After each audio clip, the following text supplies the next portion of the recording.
আসসালামু আলাইকুম সম্মানিত দর্শক মণ্ডলী। আজকে যে বিষয় নিয়ে আলোচনা করব সেটা হচ্ছে পাওয়ার ফ্যাক্টর সম্পর্কে বিস্তারিত আলোচনা করব। পাওয়ার ফ্যাক্টর কেন আপনারা ব্যবহার করবেন বা পাওয়ার ফ্যাক্টরের কাজ কী, পাওয়ার ফ্যাক্টর কীভাবে কাজ করে থাকে, এইসব বিষয় নিয়ে আর কি বেসিক ধারণা দেওয়ার চেষ্টা করব। মানে আমি যেটা দেব সেটা হচ্ছে প্র্যাকটিক্যালভাবে প্রমাণিত। আমি নিজেই ট্রাই করে দেখছি, প্লাস মনে হলো যে আপনাদের সাথে শেয়ার করি বিষয়টা। শেয়ার করলে আপনারা হয়তো বুঝতে পারবেন। শুধু তাই নয়, যে সমস্ত prepaid three phase meter power factor লোর কারণে ট্যাম্পার হয়ে যায়, আপনারা প্রতি মাসে মানে 3 মাস পর পর বন্ধ হয়ে যায়, সেটার জন্য আপনারা অনেক হয়রানির শিকার হন। সেই সব বিষয় মাথায় রেখেই আজকের এই ভিডিওটা তৈরি করছি। তো আজকে আমি আপনাদেরকে দেখাবো যে পাওয়ার ফ্যাক্টর কেন আপনারা ব্যবহার করবেন বা পাওয়ার ফ্যাক্টর কীভাবে কাজ করে থাকে। অন্যদিন দেখাবো পাওয়ার ফ্যাক্টর ইনস্টল কীভাবে করে, তো কীভাবে কাজ করে এবং কেন এই মিটারগুলো বন্ধ হয়ে যায় সেই সম্পর্কেই আলোচনা করব। তো আপনার ধৈর্য ধরে ভিডিওটা প্রথম থেকে শেষ পর্যন্ত দেখুন এবং কমেন্টে আপনাদের মতামত জানিয়ে দিবেন। চেষ্টা করব আপনাদের মতন করে ভিডিও তৈরি করার। তো চলেন কথা না বাড়িয়ে শুরু করা যাক।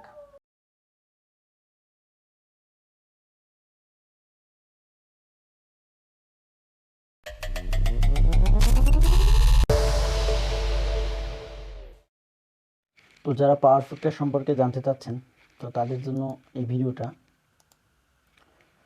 আপনাদেরকে আমি সরাসরি নিয়ে যাবো স্ক্রিনে।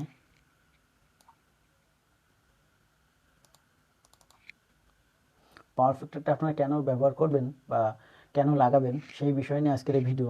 তো শুরুতে আপনাদের কিছু আমি ফটো দেখাবো, দেখালে বুঝতে পারবেন যে পাওয়ার ফ্যাক্টরটা কী। পাওয়ার ফ্যাক্টরটা হচ্ছে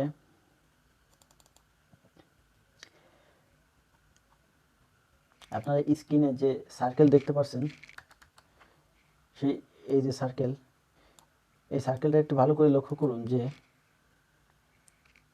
কি আছে। দেখেন এখানে একটু খেয়াল করেন, আর হচ্ছে এখানে একটু খেয়াল করেন যে এটা এখানে যে গ্যাপ আছে এখানেও কিন্তু সেম গ্যাপ আছে। অর্থাৎ এই ধরেন হচ্ছে আপনার এই দাগটা দেখেন, এই দাগটা হচ্ছে সোজা, অর্থাৎ সোজা একটা দাগ। অর্থাৎ ডাইরেক্ট কারেন্ট কিন্তু এইভাবে চলাফেরা করে, আর যেটা অল্টারনেট কারেন্ট সেটা কিন্তু এইভাবে চলাফেরা করে। একটু দেখাই, অল্টারনেট কারেন্ট হচ্ছে আপনার এইভাবে চলাফেরা করে, আর ডাইরেক্ট কারেন্ট সর্বদা এই সোজা চলাচল করে। তো এটা অল্টারনেট কারেন্ট মানে এসি কারেন্ট, যার কারণে এরকম চলাচল করে। তো আপনারা এখানে একটু খেয়াল করুন যে এখানে যে গ্যাপটা আছে, এই শুরুতে এখানেও কিন্তু সেম গ্যাপটা আছে, অর্থাৎ গ্যাপটা কিন্তু সেম। এই সেম গ্যাপটা বজায় রাখার জন্যই এই পাওয়ার ফ্যাক্টরটার বসাতে হবে। আপনাদের যদি একটু আমি দেখাই যে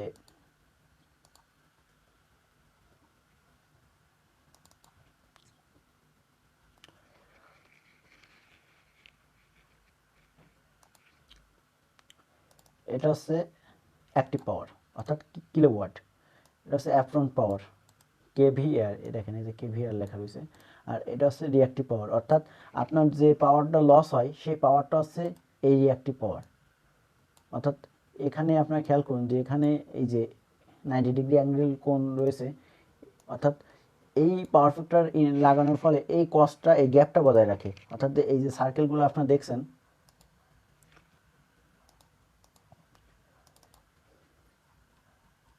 এই যে সার্কেলগুলো আপনারা দেখছেন, এই যে সার্কেল, এই ওটার ফলে এই গ্যাপটা বজায় থাকে, যার কারণে এটা মিশতে দেয় না। এই যে এটা মিশতে দেয় না এই পাওয়ার ফ্যাক্টর ইমপ্রুভের ফলে। এবং এই পাওয়ার ফ্যাক্টর না লাগালে আপনাদের বিদ্যুৎ মানে লস হয়, অর্থাৎ 25% বিদ্যুৎ লস হয়। একটা জিনিস দেখাবো, এটা দেখলে আপনার ক্লিয়ার হয়ে যাবেন যে একটা গিলাস ধরেন আপনার পরিপূর্ণ একটা গিলাস 100 ভাগ। এখন আপনার এখানে কয়টা আছে, এখানে আছে কিলোওয়াট অ্যাক্টিভ পাওয়ার, আর এখানে আছে কি এই উপরে কেভিআর, মানে কেভিআর মানে হচ্ছে রিঅ্যাক্টিভ পাওয়ার, রিঅ্যাক্টিভ কেভিআর। এটা এই কেভিআর হচ্ছে এই রিঅ্যাক্টিভের সংখ্যা হচ্ছে এই কেভিআর, আর অ্যাক্টিভ পাওয়ারের সংখ্যা হচ্ছে কেডাব্লিউএইচ, মানে কিলোওয়াট। অর্থাৎ এই গিলাসটার আপনার অ্যাক্টিভ পাওয়ার, এই যে অ্যাক্টিভ পাওয়ারটা থাকে এইটার হচ্ছে 75, মানে যে লোডটা নেয় তার 75 ভাগ থাকে, আর পাওয়ার ফ্যাক্টর ইমপ্রুভের ফলে এই যে 25% ফাঁকা থাকে এই গ্যাপটা পূরণ করে এরকম মানে এক লেভেল করে দেয়, মানে 100% পূরণ করে দেয়। আপনাদের আরেকটা ছবি দেখাই, এটা দেখলে ক্লিয়ার হয়ে যাবেন। এই যে পাওয়ার ফ্যাক্টর, এটাও সেম, এটা হচ্ছে 25% আর এটা হচ্ছে 75%। এখানে রিয়েল পাওয়ার দেখেন 75% লেখা হয়েছে, এই যে রিয়েল পাওয়ার, অর্থাৎ এই যে রিয়েল পাওয়ার 25%। আর রিয়াক্টিভ পাওয়ার দেখেন কত, রিয়াক্টিভ পাওয়ার হচ্ছে রিয়েল পাওয়ার হচ্ছে 75% আর রিয়াক্টিভ পাওয়ার হচ্ছে 25%। অর্থাৎ টোটাল পাওয়ারটা আপনার যখন দিবে তখন হচ্ছে এই পাওয়ার ফ্যাক্টর ইমপ্রুভের ফলে টোটাল পাওয়ারটা 100% হবে। অর্থাৎ আপনি যতক্ষণ পাওয়ার ফ্যাক্টর বসাবেন না ততক্ষণ পর্যন্ত এই 25% লস্ট হবে। এই লস্টের জন্য আপনার সিস্টেম লস বাড়বে, প্লাস বিদ্যুৎ বেশি ব্যবহার হবে, তারপর হচ্ছে আপনাদের কারেন্টও বেশি যাবে, ফলে বিদ্যুৎ বিলও বেশি আসবে। এবং এর পাওয়ার ফ্যাক্টরের অভাবে আপনার মিটারটি 3 মাস পর পর বন্ধ হয়ে যাবে। যাদের পাওয়ার ফ্যাক্টর নাই অবশ্যই পিএফআই প্যানেল ব্যবহার করুন, এবং পিএফআই প্যানেলের যদি অ্যামাউন্ট মানে কম হয়ে যায় বসানোর ক্ষেত্রে, তখন আপনি ম্যানুয়াল একটা পাওয়ার ফ্যাক্টর, আপনাদের যে লোড আছে লোড ক্যাপাসিটি অনুযায়ী পাওয়ার ফ্যাক্টর বসাই নেবেন। তো আপনার লোড ক্যাপাসিটি অনুযায়ী ব্যবহার করবেন কীভাবে সেটাও দেখাবো। ধরুন আপনি 30 কিলো ওয়াট বিদ্যুৎ ব্যবহার করছেন, তাহলে আমি সহজে বের করতে পারবো 30 ইন্টু এই যে এটা হচ্ছে 25%, এই জন্য আমি দেবো হচ্ছে 0.25 সমান দেবো আর 7.5 kVAr, মানে 7.5 kVAr পাওয়ার ফ্যাক্টর হইলে আপনার একটা পাওয়ার ফ্যাক্টর ক্যাপাসিটর ব্যাংক আপনি যদি কিনে নিয়ে আসেন 7.5 kVAr, তাহলে হচ্ছে আপনার 30 কিলো যদি থাকে তা সেটা কভার হবে। আর যদি 20 থাকে তাহলে এখানে হিসেব করে পাওয়া যাবে যে যাদের 20 কিলো ব্যবহার করছেন, যারা 20 কিলো ব্যবহার করছেন তারা 20 ইন্টু 0.25 গুণ দিলে এই যে 5 kVAr এই ক্যাপাসিটার কিনে এনে আপনারা লাগিয়ে নিলে আপনাদের ম্যানুয়াল চলবে। আর একটা বিষয় হচ্ছে যে পাওয়ার ব্যাংক ক্যাপাসিটার সবসময়ের জন্য হচ্ছে প্যারালাল কানেকশন হবে, কখনো মানে আপনার বন্ধ করে রাখবেন না, সবসময়ের জন্য লাইন দিয়ে রাখবেন। যারা অনেকে আছে যে মোটরের সুইচের সাথে কানেক্ট করে দেয়, যেটা হচ্ছে মোটর যখন চলবে তখন পাওয়ার ফ্যাক্টর চলবে, আর মোটর যখন বন্ধ হয়ে যাবে তখন পাওয়ার ফ্যাক্টর বন্ধ থাকবে। এরকম করলে কিন্তু আপনাদের যে 3 মাস পর পর মিটারটি বন্ধ হয়ে যাচ্ছে সেটার কিন্তু সমাধান হবে না। অর্থাৎ সমাধান করতে গেলে আপনাদের অবশ্যই পাওয়ার ব্যাংক 24 ঘন্টা লাইন থাকতে হবে। এটাই আসলে মানে আমি ক্যালকুলেশন বা অ্যানালাইজ করে পেয়েছি যে বেশ কটা আমাদের মিটারগুলোই বন্ধ হয়ে গেছে। এই পাওয়ার ফ্যাক্টর যাদের লাগানো আছে তাদের কিন্তু 3 মাস পর পর বন্ধ হয় না। অর্থাৎ আপনাদের এই 3 মাস পর পর এই একটা ভাড়টি ঝামেলা এড়াতে অবশ্যই আপনারা পাওয়ার ব্যাংক ক্যাপাসিটর বসাবেন, ইনস্টল করবেন। আর যাদের পিএফআই প্যানেল আছে তাদের কোনো সমস্যা নাই, সেটা তো অটোমেটিকই জেনারেট করে।